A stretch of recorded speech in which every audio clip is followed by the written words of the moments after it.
By the way, this shows another thing that's going on in West Hills a lot. ADUs. Look at, they're coming up, springing up like weeds.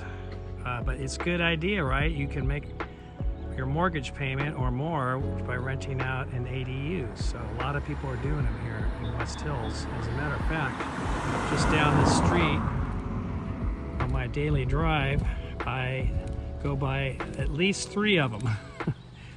This gives you a nice feel for West Hills. Very quiet, peaceful, lots of trees. And here's an ADU that I watch them build as I drive by here every day.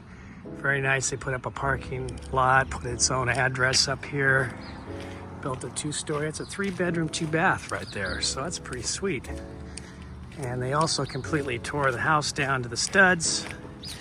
Redid the house, so they're renting out the house and the ADU, but a lot of people are just adding ADUs to their residence to make extra money, which is happened right across the street.